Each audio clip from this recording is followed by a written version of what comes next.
Welcome back to another episode of the Mama to Be Honest podcast. My name is Janaea.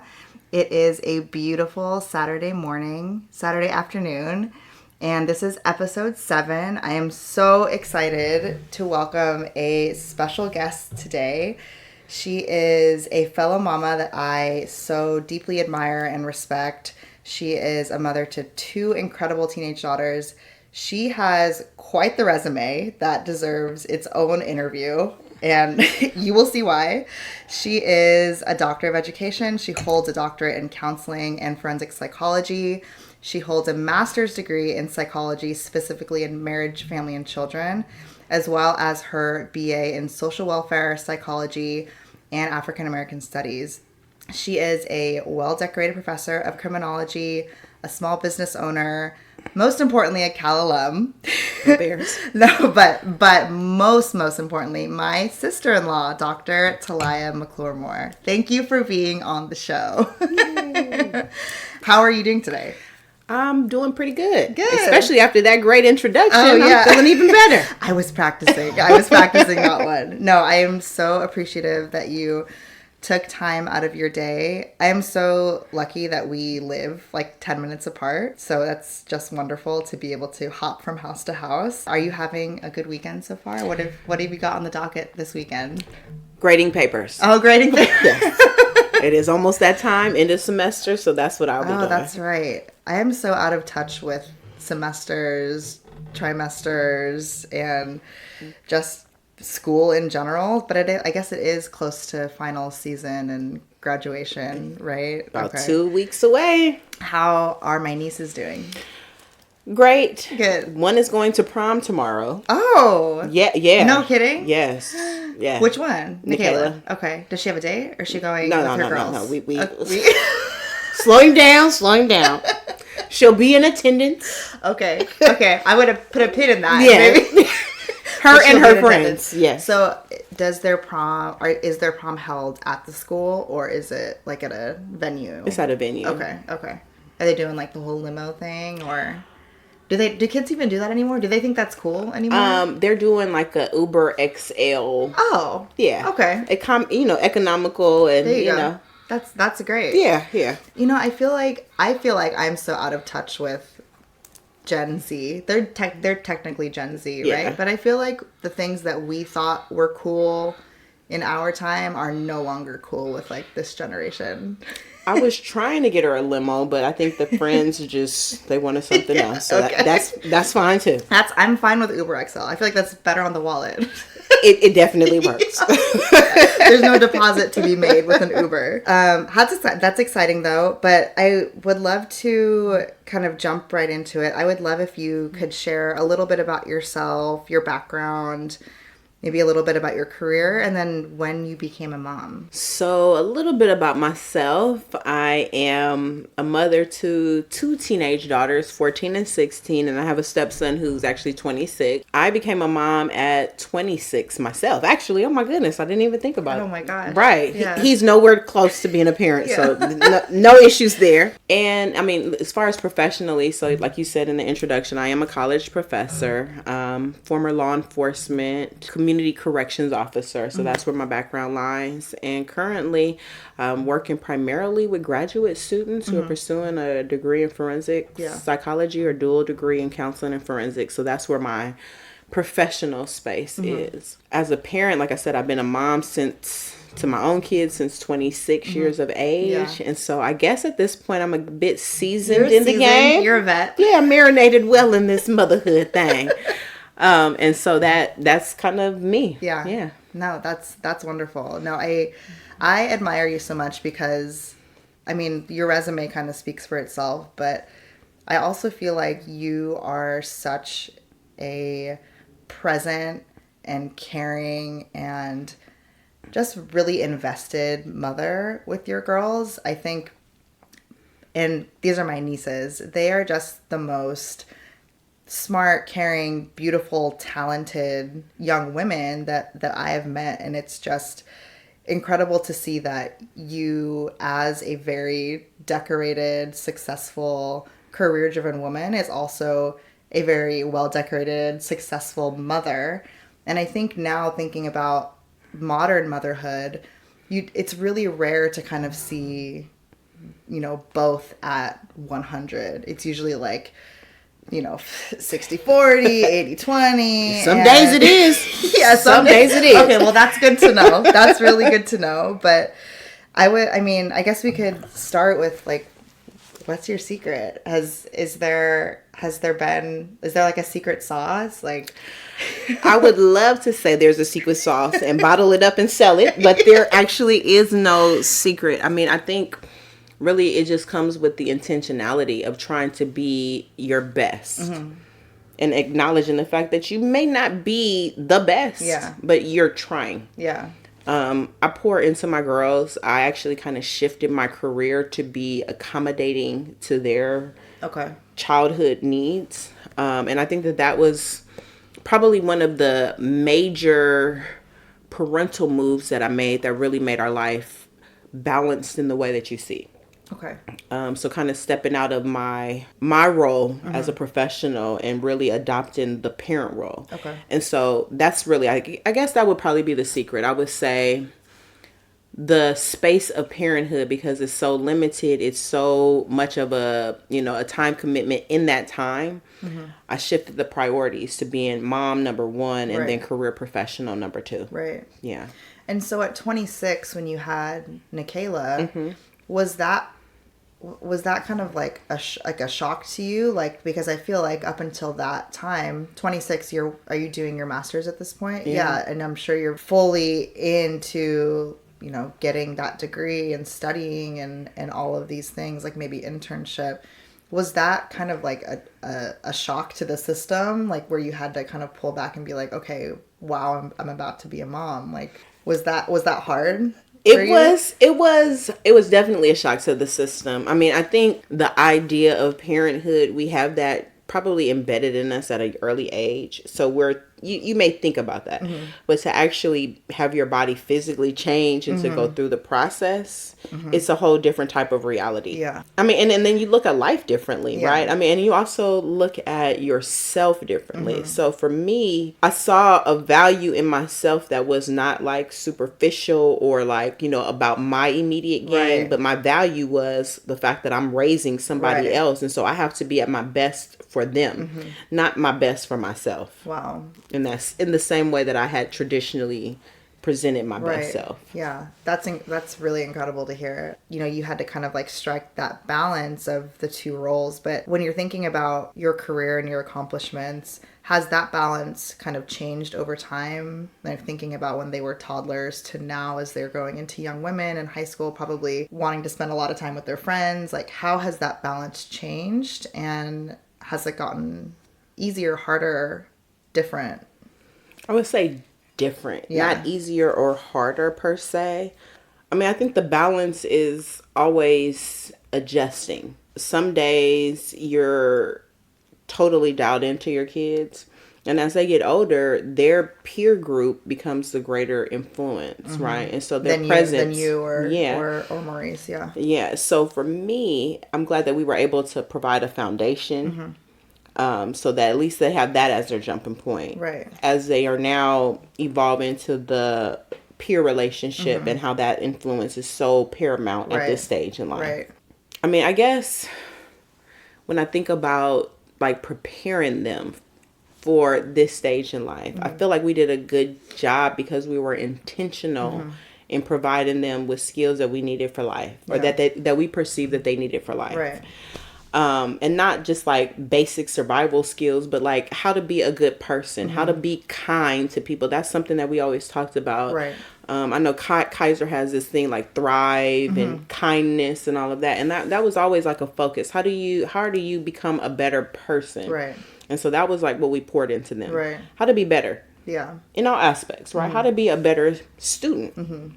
How to be a better person, how to be a better friend, how to be a better daughter. Let's work on that too if we gonna work on some stuff. You know what I'm saying? But I mean, and it was never like an evaluation. It was always more so like, where are there areas to improve at?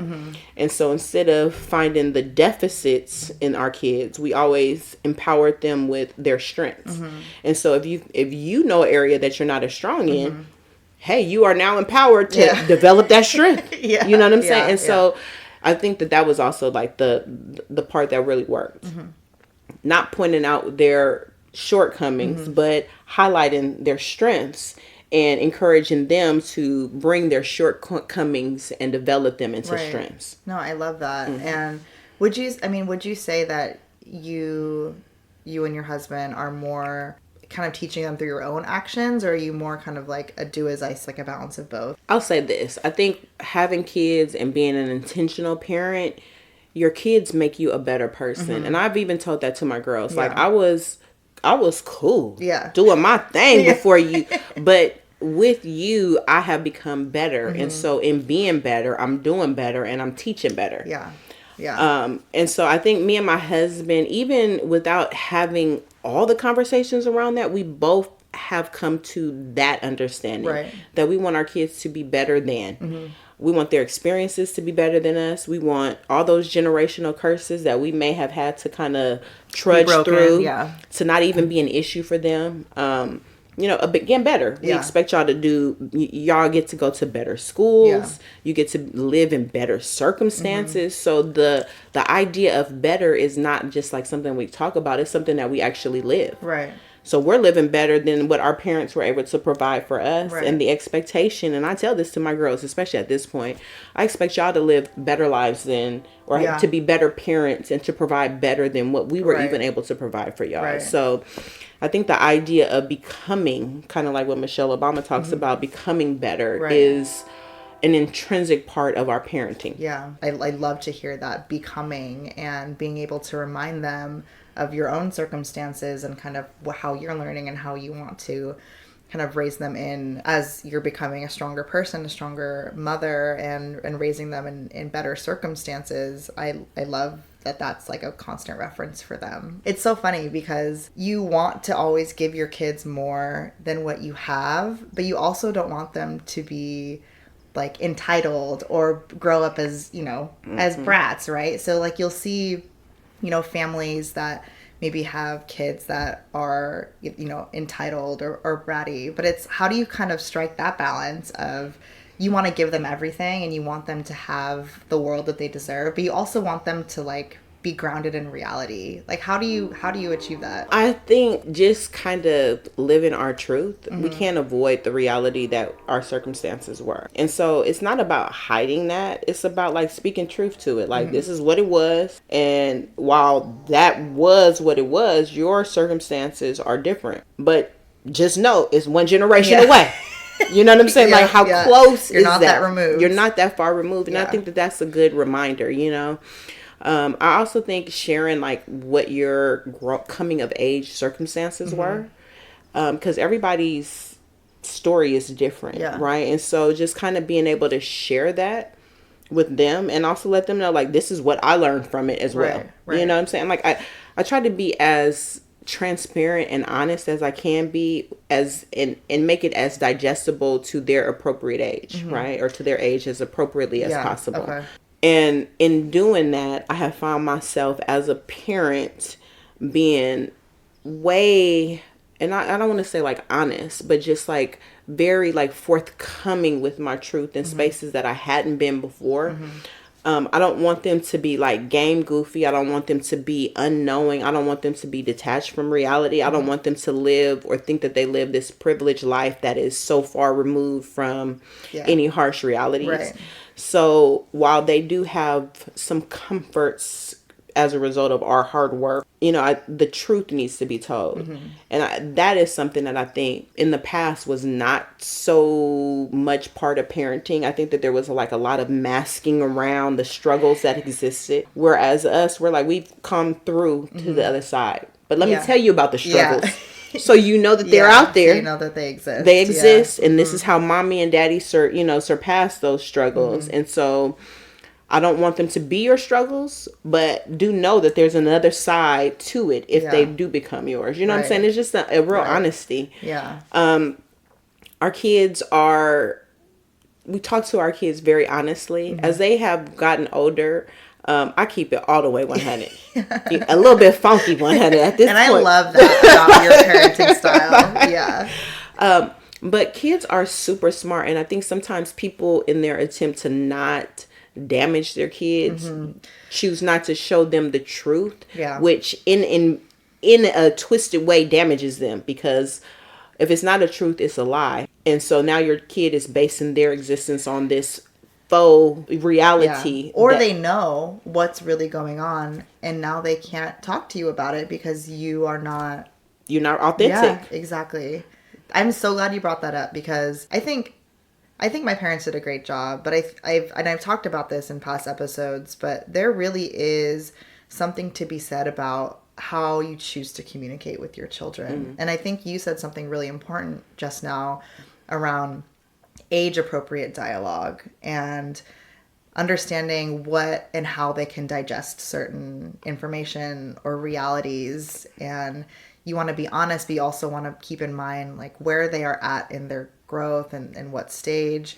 So how do you choose to make those decisions when communicating something hard to them, or communicating or explaining something that they don't understand? If, say they see something at someone else's house or something on the street and they don't know what's going on, how do you choose to communicate that to them based on age? Because I feel like in my own experience, my parents just wanted to shelter everything and protect. And I think that had kind of the opposite effect, because I was a smart kid. I kind of know what's going on, and you're choosing not to communicate with me and have that dialogue, and that kind of erodes the trust a bit. So how do you approach that? Wanting to protect your kids, but also wanting to be real with them. Right. I think for me, I'm a criminologist. Yeah.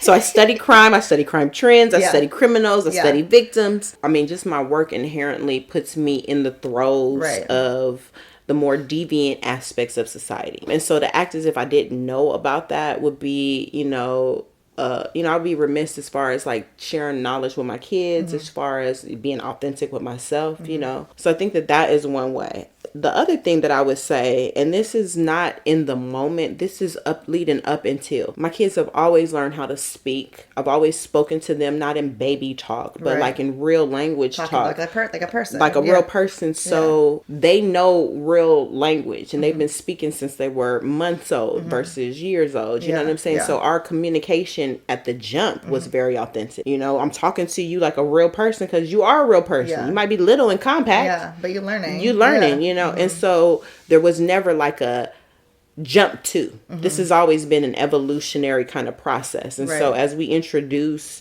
concepts around danger, stranger danger, safety, the world itself, drugs, and I mean, all of these things, it was always a part of a conversation that was always constantly evolving. Yeah. But I'm sure just changes in how you deliver it over time. Yeah. How we deliver it. I mean, and then it's like, things will happen in the news. We lived through a global pandemic. You got to talk about that.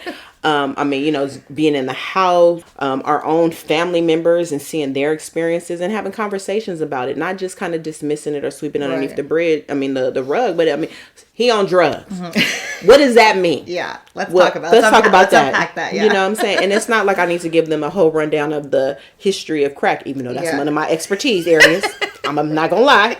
But what does that look like as far as a family? What does that look like as far as kids, wealth, opportunities? Right. Yeah. And so, just kind of being very open with them about that, and having open dialogue from the very beginning. Like as soon as they learned how to talk and we were communicating, it was very open. And so massaging that so that there's a comfort level in that, because transparency can be very conflictual for people and chaotic. And so I don't want them to hear the first kind of word out somebody's mouth and be like, oh my God, that's so troubling. No, you've heard that before. We've given a whole definition, a context, a conversation, giving you an example about that. So the next time that you see it, and you see it out here in action, you have a whole dialogue, you have a whole language to describe that, and it's not foreign to you. It may be foreign as far as your own experience, but you know how to conversate about it. And then just being open about it, like this ain't our household, but over there across the street or around the way. So that's exactly that was gonna be my follow-up. Is it's also teaching them, like, your guys' style is I think it's so admirable. You're just teaching them how to have critical thinking about things and how to question things and think about things in a way that is not insulated or closed-minded, just asking questions and having that discussion and dialogue. And that was going to be my next question is, you have such a critical, constructive dialogue, and you're teaching them how to communicate at home so effectively. How do you address instances where they're at school with their peer groups and they're, talking about things that maybe you don't agree with, or they bring something home and maybe they think about something differently than you do?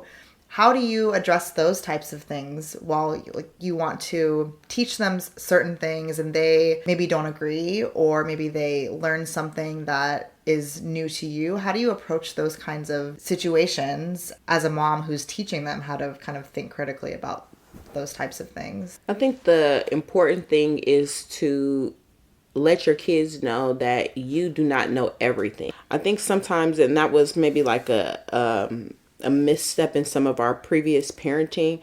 They presented as if they were the all knowing, and all be all, yeah, and that was it. And it's like I let my kids know I don't know all about that. And sometimes the power balance of information exchange is them to me, and I'm accepting of that, so that they see that this is a two-way street. I'm not just telling you everything. You can tell me stuff too, and we can talk about it. We can totally talk about it, because some of the stuff that they encounter I had never been exposed to, right? And so it's new to me, and so we're processing it together.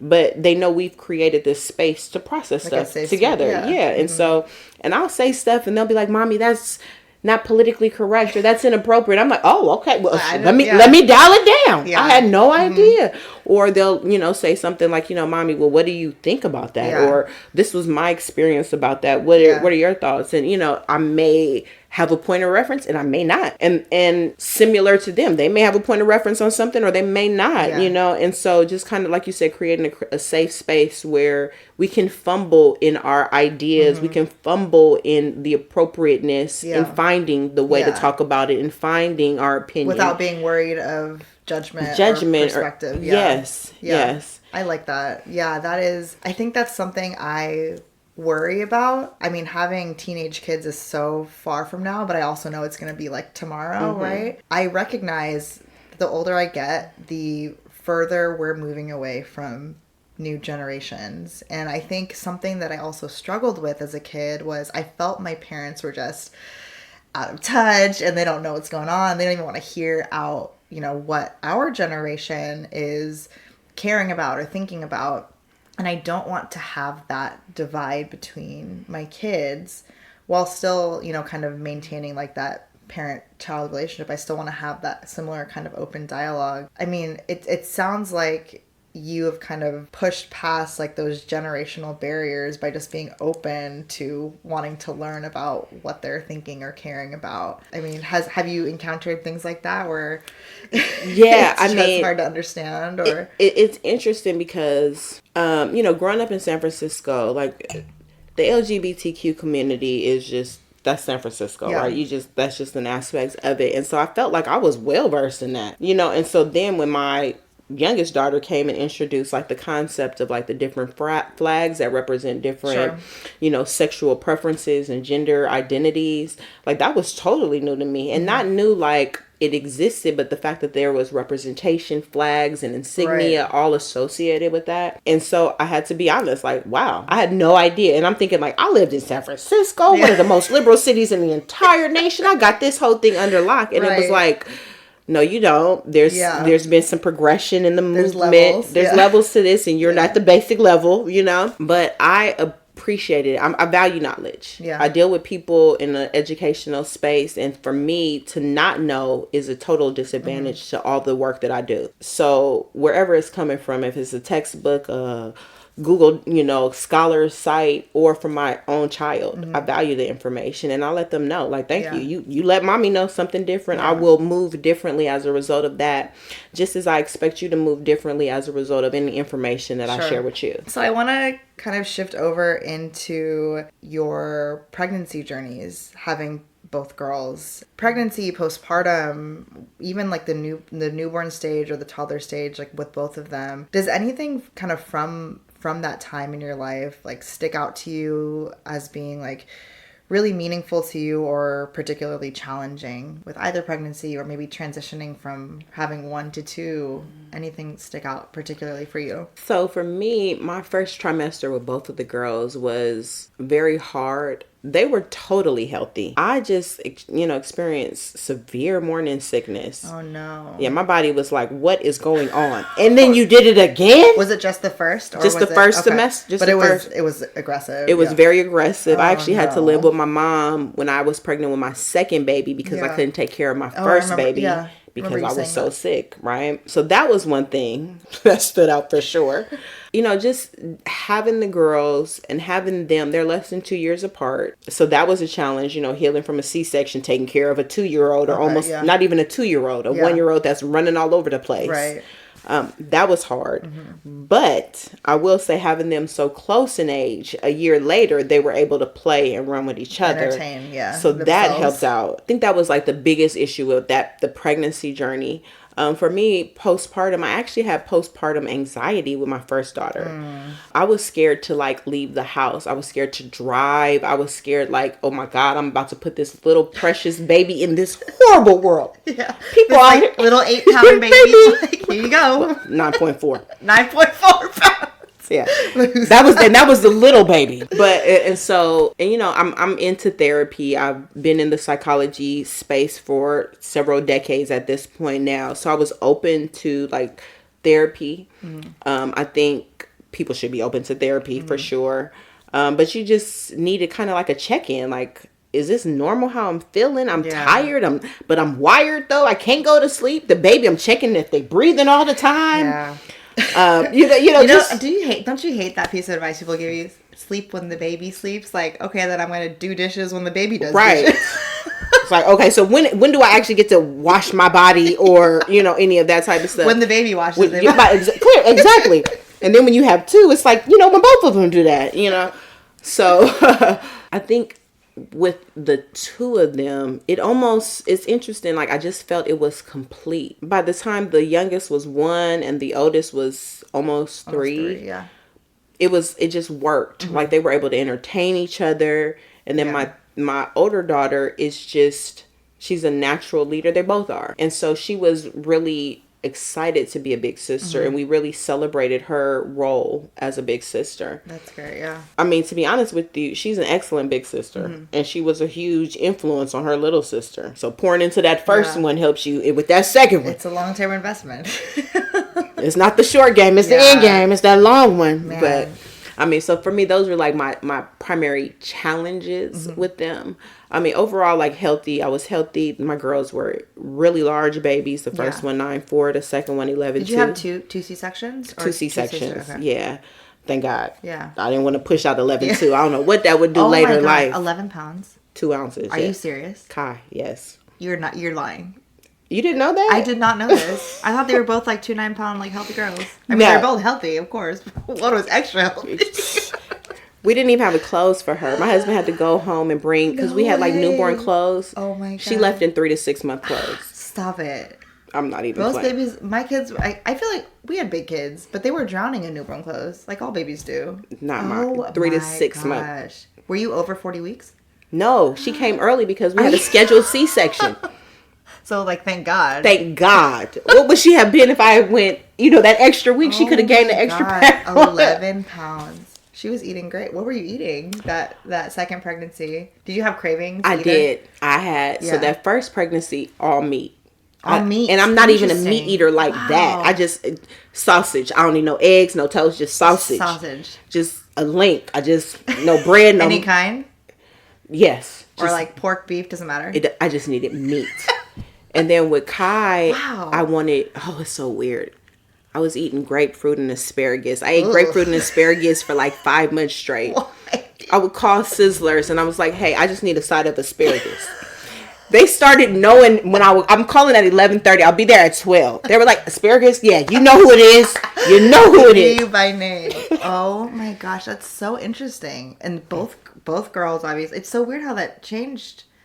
Because it's I mean, I don't know this whole old wives' tales, but just gender specific cravings or pregnancy experiences, but very different for you. Meat and Asparagus produce. and grapefruit. It's so, and I mean, I was drinking. Can you tolerate any of those things now? I mean, in Moderation. dose, yeah. Like I'm not just out here eating asparagus every day for life now, but I'm saying like for 5 months straight, asparagus every day. 5 months straight, grapefruit, and I'm talking about like that nasty, bitter, white grapefruit. Not even the pink. The dumbed down. No, not the ruby red. No Minute Maid in None here. of that. Oh my gosh, that is wild. So maybe grapefruit and asparagus make you have big babies. Okay, remind me to stay away from that in the future. No, I tore my first pregnancy. I didn't my second, so I'm gonna hold out for my third. Yes. Wow. So when you had, I appreciate you sharing the postpartum anxiety experience, because after coming out of my postpartum anxiety, did I realize I had it. I was like, oh, that was not healthy. No. That was a crazy mindset. Were you sleeping well at that time, or was it just purely that hormonal shift that really kind of messed with your mental? Like, what do you think? I don't think I was sleeping well. I actually, by the time when I transitioned back to work, luckily there were like moms at my job. Yeah. And I remember this one mom, Lilia. Was that Lilia? Lilia, yeah. But she just told me, she was like, because I was up like cleaning while they were asleep. She was like, you need to go to sleep. Like, I guess she could just see the sleep deprivation exuding off of my person. Oh, man. But she was just telling me, you need to go to sleep. And she told me, and this is something that I even still live by. She said, the hell with that kitchen. And I mean, growing up in my personal family, growing like the kitchen, you have to keep clean. You have to keep clean. Right. But she said, the hell with that kitchen. And that was probably one of the most powerful statements that I heard, because I'm thinking like I'm failing as a parent. Yeah. My house is not up to standard. The kitchen isn't clean, but she was like, no, you have got to prioritize. Yeah. And she said, if the kitchen got dirty, that means everybody ate. So your job was done. And and that was something that, I mean, and those are those little pieces of advice that you're kind of like, I didn't even think how powerful that was. But when she was, I remember going into the kitchen like at like 10 o'clock after the babies had been asleep. And I was like, you know what? The hell with this kitchen. You know what I'm saying? Because I was about to spend another 2 hours invested in cleaning it up, which would have left me with 4 hours of sleep, because the baby's gonna wake up when the baby wouldn't be able to show up exactly. The next day. Yeah. And so just kind of prioritizing what's important, and then being comfortable in knowing what's the most important, right? The baby is fed, cleaned, changed, but as a vehicle of providing for your baby, you have to be together too. And I think that that's one thing that parents, especially like newer moms, don't really focus on. Like, okay, I don't need to take a shower today. I don't need to do that. Somebody who's just sucking on your titties for milk for 3 hours. You know what I'm saying? Like, you do need to take a shower. Clean yourself up. You know what I'm saying? And it's like, what is that 20 minutes going to do in the grander scheme of things, right? It's going to totally empower you, give you a little bit of energy. But without that 20 minutes, are you going to be able to show up as the best parent to your kid? Yeah. And so that's where that, sense of community, family, balance, your partner comes in. Like, I need this 20 minutes. Like, it's not just in here to just wash and sud up, but it's like, I need to recharge. Cry a little bit. Cry a little bit. You know what I'm saying? Like, just kind of be in tune with my body, because my body at a certain point was a vehicle of milk for somebody else and nutrients, and not even talking about the whole 9 month prior to, you know what I'm saying? But that time, and we have to intentionally carve out that time for ourselves to be our better selves, so that we can show up as a better person, parent, or whatever, a partner, or whatever it is. Yeah. It is so funny that you mentioned that the 20 minutes that you need, because I just remember it was bad with Jade. I mean, I'm sure you can gather it was bad with Jade, but like, I came home and I just feel like those 4 months were just, I could never get like 10 minutes to myself. And when I did, I would be like panicking, like, is she crying, like blah, blah, blah. It's just crazy to think that I would be in the shower, like trying to get those 20 minutes and hearing like the phantom cries and wanting to like rush out, just so anxiety induced. And now I'm just like, all right, I'm going to take a shower. You handle the kid. Well, I mean, and I think that the value in marriage as a married partnership, because mom is always going to do more. And I say that not to discredit dads, because sure. dads do. So it's that true, 65% that mom does, she can do it exceptionally well when dad comes through with his 35%. Right. And so that's the huge benefit to marriage, right? Because your partner pours into you, you pour into your child is then thriving for everybody to reap the benefits from. If nobody's pouring into you, you're pouring from an empty cup. And so, I also think we need to be able or willing to allow our partners to step into their role as parents. Yeah. I was scared because I mean, even though my husband had a son before, I was like, I don't know. Yeah. I don't know about all that. You're gonna drop the baby, right? But I mean, he would do his thing totally different from me. No hair done. Yeah. No work. That's not a huge deal. Yeah. I mean, but it is. How long did it take you to get over things not done your way? It took a while, but I had to. But they're done. They're done though, right? Like at the end of the day, they were clean. They were fed. Is that the outfit I would have chose? Probably not. Yeah. Like, why'd you choose? Yeah, like really? Is her hair brushed the way I would have liked it? No. Probably not. But she ain't tripping, so I'm not tripping. You know what I'm saying? But they were good, and so I had to kind of just let that. So my husband watched the girls one day a week. I went to school. Went to work, and then my mom watched them the other days. So it was daddy daycare on his Monday or whatever day it was. And he would send me pictures and I'm just like, oh my God, my baby's out here thugging. But you know what?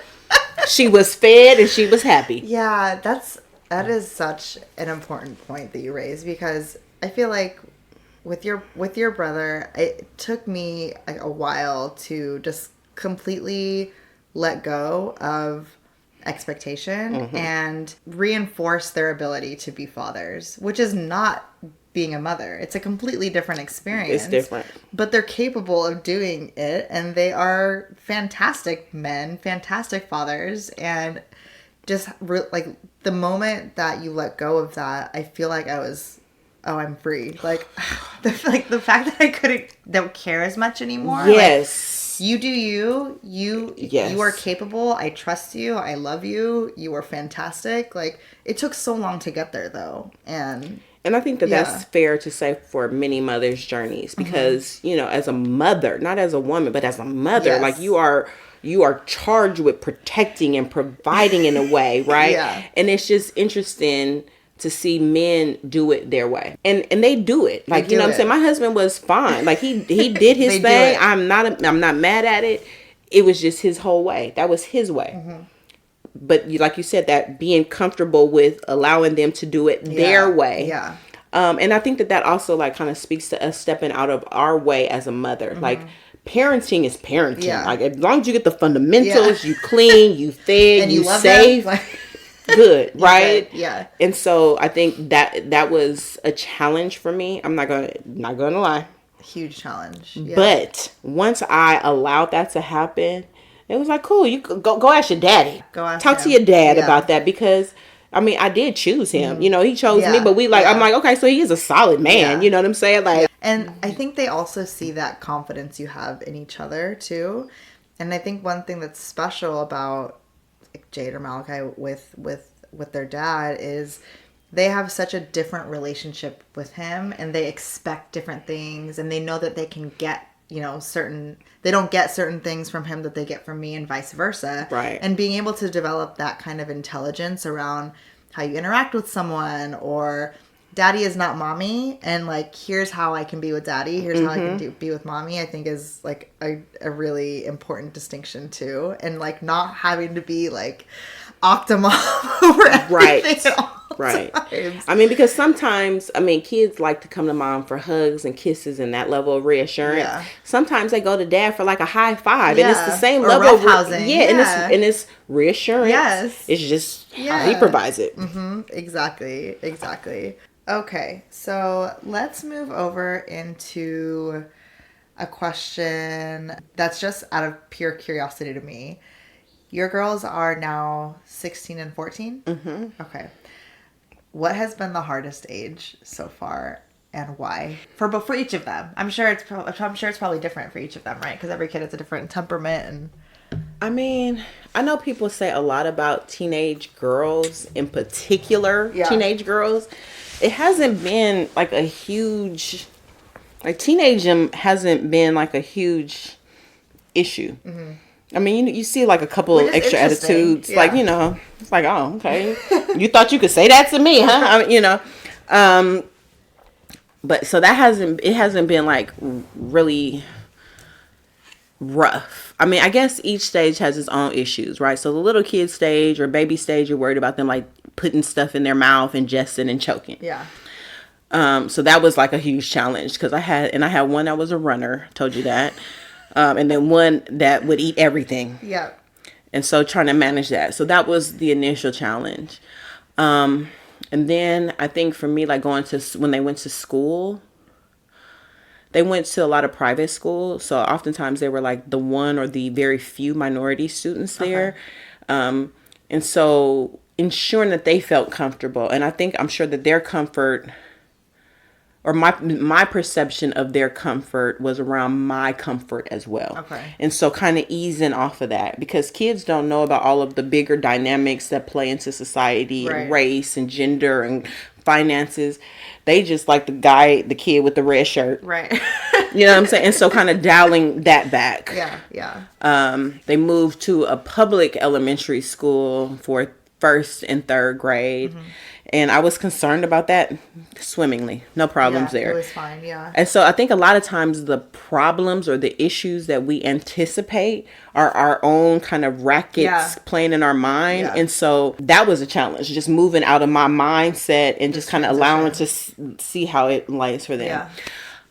Yeah. I think as far as parenting, it's been the consistent challenge, right? You're always worried about safety, security, them being accepted, not being bullied, right? So those are always like the paramount things, you know. I guess as a teenager now, you know, it's like are the schools safe? Like, so those are kind of like the challenges like I find myself. But as far as like them as individuals, my concerns are not falling on them. It's more about the context in which they become these individuals. How is that going to affect them? Yeah. How is it going to be safe? Who's going to be there? What kind of influences are going to be there? Like, those are the constant things that I'm always thinking about. I look at social media and I'm like, how are they on social media? Right. You know what I'm saying? Like, because, you know, people... That stuff we didn't I didn't have to deal with that as coming up, you know what I'm saying? And now that I'm on social media, like, I want them to be my friends so I can see what's going on. And they don't want that.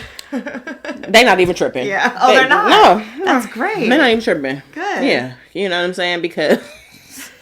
I mean, wow. Yeah, it's like, you're really killing it. what are you? There shouldn't be anything to hide in an environment where individuality is applauded and celebrated. Like, if that's who you are, then be it. You know what I'm saying? So I guess for me, the challenges with them have been more so where they're moving to and like the concerns in that respective environment. Sure. Less about them, but really just like about safety and security. You know, they're. Like, the experiences that they go through I feel like are so different than the experiences that we went through as young women. The social media, information age, and school safety, we just never had to really think about. So kind of thinking, like, you touched on social media a little bit and befriending them on social media.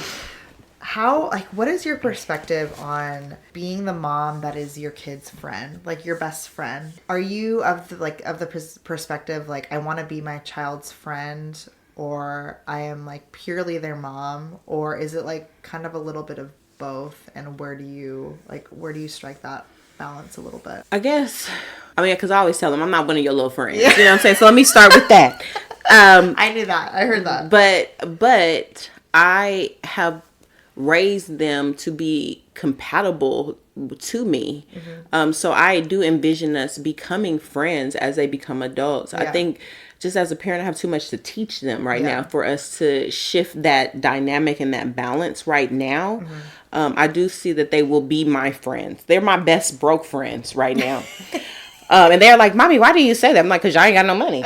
You have my money. You have my money that you ask for all the time. But no, we're not like friends. We're friendly, but I have too much to teach them to be on that level. And also the fact that I do believe in that respect. Like, you know what I'm saying? I done lived a whole lifetime before I even had y'all. Mm-hmm. So my knowledge base will be respected. The fact that I provide for you in this way will be respected. Yeah. So that inherently is going to create a power differential. It's not, you're not equals. Yeah, we're not on the same level. Yeah, you know what I'm saying? Not at all.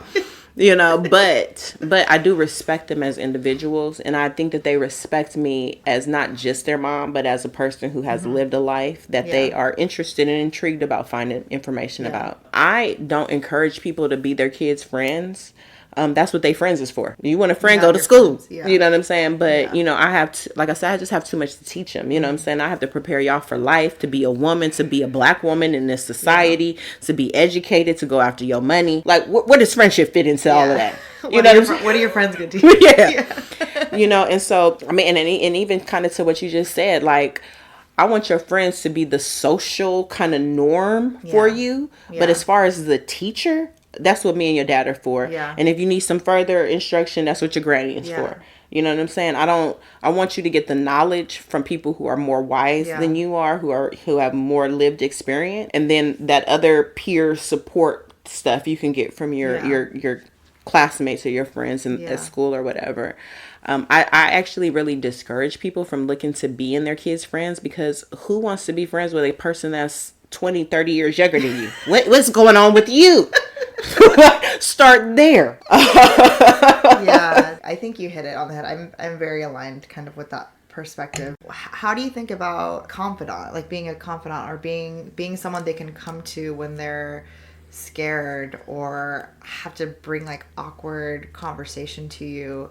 Like, do you think that's something that should be kind of that you would want to come to you versus like a friend group, like a peer group? And I'm sure it's kind of like it's a mixture of both, but like, how do you think about that too? Well, this is how I think. Your friends know as much as you do. So if you have questions, they don't know anything either. And so I don't want you to go to them for that type of stuff. It will be awkward and uncomfortable, but we've had awkward and uncomfortable conversations before, and we've come through to the other side, so you know what the end result will be. And so I want them to come to me if they have questions. I mean, you know what I'm saying? And it's in having those conversations, I let my daughters know, like, it's uncomfortable for me too. And know that nobody ever had this conversation with me. So I don't even know how this goes. We're doing this together. We're learning together. But like, I mean, conversations around sex. I sat them down and was like, this is the difference between sex, rape, making love, and fucking. You know what I'm saying? Like, you have to be across the board. And I think sometimes it's like, it's hard to imagine that. But if you have friends, or you're now in a space where people are having these types of things, these experiences, I need you to be informed about it, and not from their same 14 or 16-year-old experience, but from an informed perspective. I mean, we talk about drugs. Like I said, I'm a criminologist, so I'm talking. Last 2 weeks ago, we were talking about fentanyl overdoses. You know what I'm saying? But hey, I mean, it would be ridiculous, and it would be, you know what I'm saying, silly of me to not share the information that I share with my college students. That's around them, right? All the time, So we talk about it. Like, y'all know about the dope fiends that was in the family, you know what I'm saying? And it's like, don't do that. You see, the 60-year-olds old still dealing with that affliction. You see the outcome. You know what I'm saying? So I think, again, making it age appropriate. So this is not like a lecture in a college environment. You know what I'm saying? I'm having it with 2 high school students who probably have the desire to have this conversation very little, probably don't want to have a long conversation. So I'm thinking mindful, what can I say to get the greatest impact in the shortest amount of time? The fact that all of us are uncomfortable in this conversation. So I'm monitoring my own feelings, but also being aware of theirs. But at the end of the day, do I want them to know or not know? Do I want them to be informed by somebody who is educated and knows about it, or by their little friends that are just as uninformed as they are? And so we push through. So we've had, and I have to revisit the conversation around like sex and engaging with, men, and, what does that look like? Or nowadays you might even have to have the conversation about same-sex relationships, even if you don't have a point of reference yourself. So like, being comfortable in the uncomfortable spaces to ensure that your kids don't have that uncomfortable experience later in life is the greater end goal for me. I think there's something so important and effective about showing your kids that you're vulnerable and that you are uncomfortable, or that like, we are going to have this conversation and I am like not dominating this conversation because I'm learning too, or I'm vulnerable too. And I think that is like a really great approach to wanting to to wanting to develop that like confidant relationship with your children without being their best friend, like without being their BFF, because and that is like those are the situations or interactions that I'm like fearing most, is I know so little about it. And but for the same reason, like I didn't have those conversations with my parents, nor, you know, and again, I think it's purely generational. Like I do too. Yeah. I think it's like there's a huge difference between like old school and new school. Like millennial parents, I feel like are way more emotionally like available, willing, Yes. and intelligent. And I was telling Maurice last week, I was like, it's going to be so interesting to see your kids as like 30-year-old women, or like my kids as teenagers or in their 20s, because I feel like they're gonna be so different emotionally and from a communication respect. Like it's gonna be really different than what we're used to growing up. So yeah. And I'm actually super happy about that. I was talking about that because I'm like right on the cusp of like millennial / Gen X. And I lean more towards millennial. Yeah. Not trying to be younger. But I mean, I think that there's some differences, right? I mean, just around communication. Like I said, I'm a psychology major, and I've been 20 years ago when people were not talking about mental illness. You know what I'm saying? Like, that was what like, what? I think it's super important to have language around feelings. Mm-hmm. A lot of times I see, especially our parents' generation, it was like feelings. Ain't nobody got time for feelings. You know, and it's like no, it right? Yeah. That was the mentality. Suck it up. Somebody push you down. Like, suck it up. That's life. Yeah. And it's like, no, like I don't get to process how I feel. And I don't get to put a word to like my emotion. Right. And so my kids, and I think many kids of this era have an acute awareness that even their parents and definitely their grandparents don't have around emotional intelligence, right, that I think should be really celebrated. I don't know if it's been the pandemic and our recognition around mental wellness and well-being, but whatever it is, mm-hmm, I think that will be something that our kids will take and then push to the next limit. Yeah. I feel like we will be probably in our old age by then, but it's going to be interesting. Yeah, it's like, oh, okay, so we're all processing things now. Okay, let me process, you know. Yeah. I mean, but even just like, you know, hearing my niece talking about taking a deep breath. Yeah. I'm like, oh my God, she's 2. But you know what I'm saying? Like, seriously though, like, yeah, I've never heard that before. Yeah. I didn't hear that until I was an adult, about taking a breath and just being in the moment, or listening, or, you know, needing to like, you know, reduce all the stimuli and just be in the I mean, my mom used to tell us, go over there, sit in the corner until you can come back. That was the process. There was no language around that. It was like, either go over there, I'm gonna beat your ass. Yeah. You know what I'm saying? It's like, well, the corner it is. Right, I mean, but just kind of think, is there another option? And so just now having like, okay, are you upset? So when my girls, talk about it, yeah. When they were upset, I used to let them be emotionally however they were. You just don't get to throw that on us. So if I still have a reaction. Yeah, I'm gonna have a reaction to it. So their timeouts were never timed. It was like, go to your room until you can come back out here. When you're able to come and engage with the rest of the room, I remember Maurice saying then it's fine. But you don't get to be out here, right? But I don't want to. You don't want to invalidate their feelings. Yeah, you should be able to feel how you feel, and I'm going to respect that. But I'm also going to show you how to contain that, so it doesn't disrupt everybody else. Yeah, I like that. Yeah. And so they would come back 2-3 minutes later, maybe 5-10 minutes, and I would check in. Are you okay? I'm fine, mommy. Okay, cool. Well, welcome back. Have you heard of like gentle parenting? Kind of gentle. Yes. So I think your brother, my husband Maurice, like you guys have kind of similar approaches. You set boundaries, but you also allow within those boundaries to like communicate well and put words to feelings, and like take a minute to understand how I'm reacting to this thing or why this thing is not okay. There's just like a certain level of patience that I think is in your guys' genes or something. I don't know what it is. It came from our dad. The McClure kids have like patience that I've never seen before, which is kind of wild. That is all daddy. I would give because I mean, I think even before, you know, he's was an older man, but like he didn't just react on us, and so he explained. Yeah. So we don't just react. We're just like, oh, I wonder if they're going through something. I'll ask them about that, you know? It is such a like refreshing thing to see, and it's such a blessing to like be part of that, because I mean, I'm very impatient, and I've kind of grown up around like temper and quick to react, and like not a lot of agency around my own kind of feelings or like how I'm reacting to a situation. So it's really nice to see. Some more than others. Yes. So I will say I'm probably on the smaller end of the patience, but no, like we're not like fast reactors. We will process and think about it. I think it's great, and it's like something that it's so great to see and model after. So, well, it's been an hour already. This has been wonderful. We've also been weaning down a bottle of champagne. So I think that's why the conversation's been going so great. It helps with the flow. It helps with the flow. But I want to thank you so much for taking time out of your Saturday to come talk to me about motherhood and sharing all of your beautiful experiences. You are someone that I genuinely admire and look up to, and I'm so grateful to have.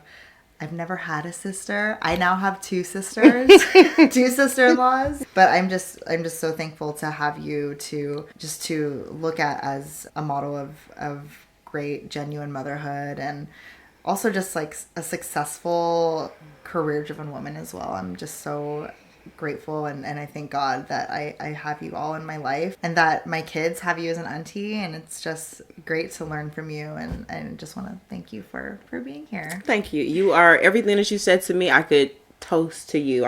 You are a beautiful addition to our family. Thank you. I lost my glass. I don't know. Where'd it go? We took a bathroom break in the middle of this, and I don't know where I put it, and I'm just like, where's my glass?